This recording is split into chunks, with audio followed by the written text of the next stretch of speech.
राधे राधे दोस्तों, कैसे हैं आप सब।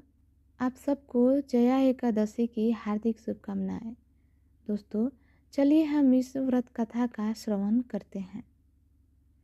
धर्मराज युधिष्ठिर बोले, हे भगवान, आपने माघ मास के कृष्ण पक्ष की षटतिला एकादशी का अत्यंत सुंदर वर्णन किया है। आप स्वदेश, अंडज, उद्भिज और जरायु चारों प्रकार के जीवों के उत्पन्न, पालन तथा नाश करने वाले हैं। अब आप कृपा करके माघ शुक्ल एकादशी का वर्णन कीजिए। इसका नाम क्या है, इसके व्रत की विधि क्या है और इनमें से कौन से देवता का पूजन किया जाता है। भगवान श्री कृष्ण कहने लगे कि हे राजन, इस एकादशी का नाम जया एकादशी है। इसका व्रत करने से मनुष्य ब्रह्म हत्या आदि पापों से छूटकर मोक्ष को प्राप्त होता है तथा इसके प्रभाव से भूत पिशाच आदि योनियों से मुक्त हो जाता है। इस व्रत को विधि पूर्वक करना चाहिए। अब मैं तुमसे पद्म पुराण में वर्णित इसकी महिमा की एक कथा सुनाता हूँ। देवराज इंद्र स्वर्ग में राज करते थे और अन्य सब देवगण सुखपूर्वक स्वर्ग में रहते थे। एक समय इंद्र अपनी इच्छा अनुसार नंदन वन में अप्सराओं के साथ विहार कर रहे थे और गंधर्व गान कर रहे थे। उन गंधर्वों में प्रसिद्ध पुष्पदंत तथा उसकी कन्या पुष्पवती और चित्रसेन तथा उसकी स्त्री मालिनी भी उपस्थित थे। साथ ही मालिनी का पुत्र पुष्पवान और उसका पुत्र माल्यवान भी उपस्थित थे। पुष्पवती गंधर्व कन्या माल्यवान को देखकर उस पर मोहित हो गई और माल्यवान पर काम बाढ़ चलाने लगी। उसने अपने रूप, लावण्य और हाव भाव से माल्यवान को वश में कर लिया। हे राजन, वह पुष्पवती अत्यंत सुंदर थी।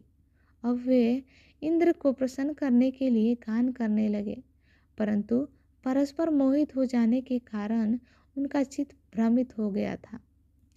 इनके ठीक प्रकार न गाने तथा स्वर ताल ठीक नहीं होने से इंद्र इनके प्रेम को समझ गया और उन्होंने इसमें अपना अपमान समझकर उनको शाप दे दिया। इंद्र ने कहा कि हे मूर्खों, तुमने मेरी आज्ञा का उल्लंघन किया है, इसलिए तुम्हारा धिक्कार है।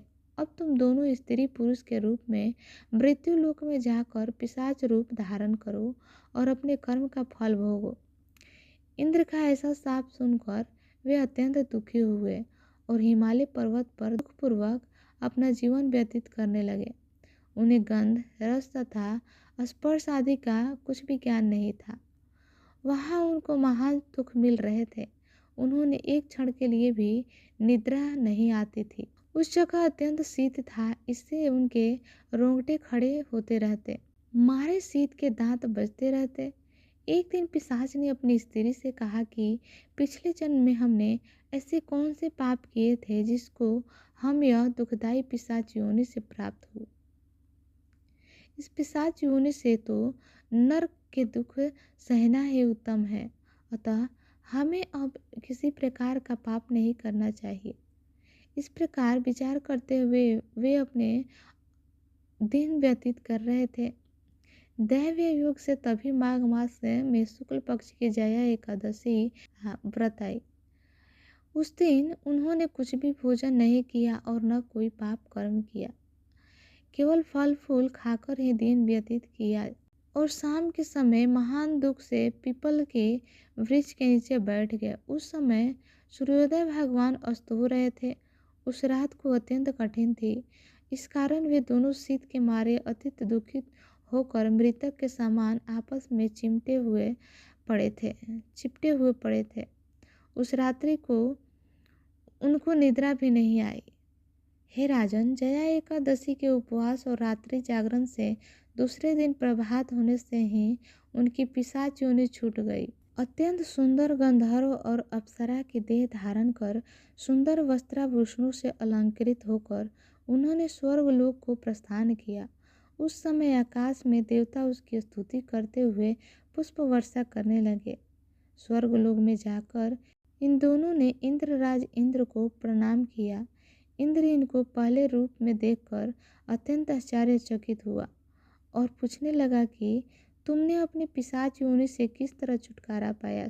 माल्यवान बोले कि हे देवेंद्र, भगवान विष्णु की कृपा और जया एकादशी के व्रत के प्रभाव से ही हमारे पिशाच योनि देह छूटी है।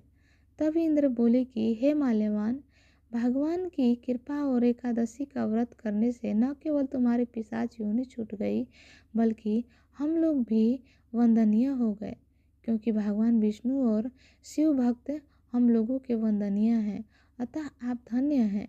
अब आप पुष्पवती के साथ जाकर विहार करो। भगवान श्री कृष्ण कहने लगे कि हे राजा युधिष्ठिर, इस जया एकादशी के व्रत से बुरी योनि छूट जाती है तथा जिस मनुष्य ने इस एकादशी का व्रत किया है उसने मानो सब यज्ञ जाप दान आदि कर लिए। जो मनुष्य जया एकादशी का व्रत करते हैं वे अवश्य ही 1000 वर्ष तक स्वर्ग में वास करते हैं। उन्हें मोक्ष की प्राप्ति होती है। दोस्तों, कथा यही समाप्त हुई। बोलिए एकादशी माता की जय, भगवान विष्णु की जय।